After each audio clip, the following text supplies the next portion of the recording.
Hi guys, good day to you from wherever you're watching from, like across the nations of the earth. You're welcome to another episode of Doing Life and Love with D.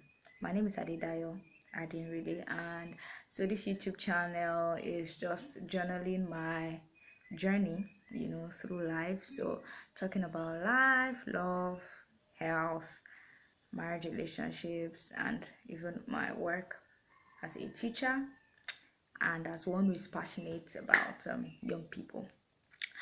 Today, I am going to be talking about why breakups. Why breakups? So, have you ever experienced a breakup before? Like, have you ever been broken up with, or maybe you have even been the breaker uppy?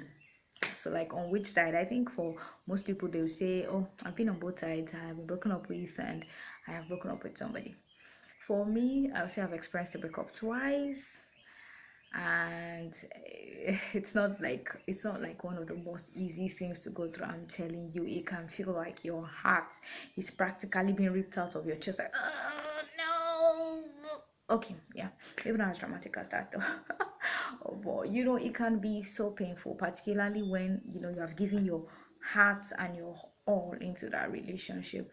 And well, I like to see all of life's experiences as a lesson, really, and I like to see that's okay. There are things I can actually pick from here, and I like to reflect a lot. So I think, okay, why breakups? Why do people break up? Why?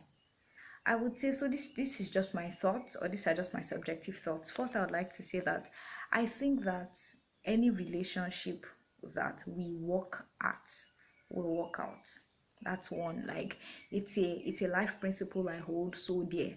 And it's not just in relationships, it's anything in life. Anything you work at will work out. If you work out your career, it will work out. If you work out your academics, it will work out. Anything you give time and attention to will work out. Even if you plant a seed in the ground, if you don't give it attention, like you don't water it, if you don't make sure that it has adequate sunlight, it will die. But like if you give it so much time and so much attention, watering it when necessary, exposing it to the right amount of sunlight, it will grow.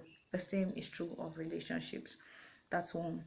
And so I think that relationships break up when um either one or both of the parties did not really put in the work required to make it work. It can be so frustrating if you're in a relationship and you're the only one putting in the work. I'm telling you, it can be so painful. I've been there. It can feel like only you are trying to drag a trailer.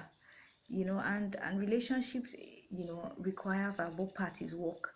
I think some people feel that a relationship will just work based on how you feel. Like, I've learned that no, it won't. With time, the feelings won't. The feelings are meant to mature, so you guys won't have the same. I'm so in love, and the whole butterflies are flying everywhere.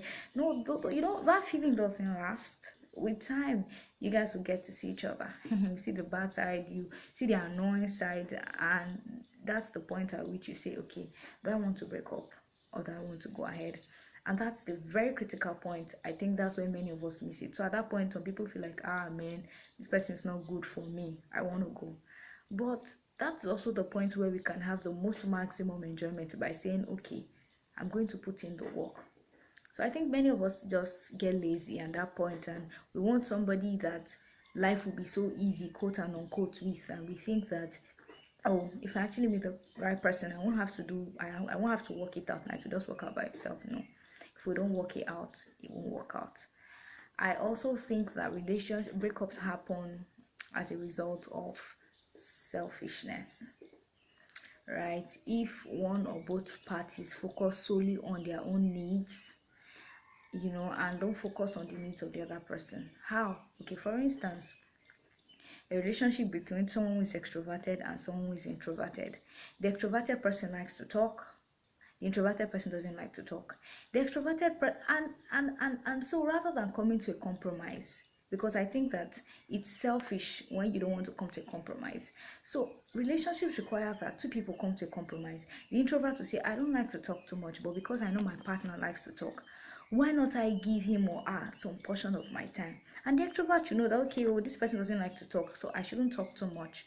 Let me, let me make sure that there's a balance. So it's two partners coming together to reach an agreement, to compromise and saying, okay, I don't like to do this, but because of you, let me. So it's two partners meeting midway. Do you understand? Like, it's two people saying, okay, I don't have to do this because I like it. I know you like it. Why not I see things from your own point of view? But when both parties are selfish, it has to be like me, me, me. You have to meet my needs. You have to make me happy. If you're not making me happy, bye, Felicia. That's why breakups happen. Because of time, I would like to stop here and I'll continue later. Remember the two things I said. Relationships will work if we work at them. It's what we work at that will work out. And relationship breakups happen also because people don't work out their relationships, because people are selfish, and because people don't compromise. I'll be looking forward to seeing you on the next episode. Till then, stay blessed, stay with God, love one another. Cheers.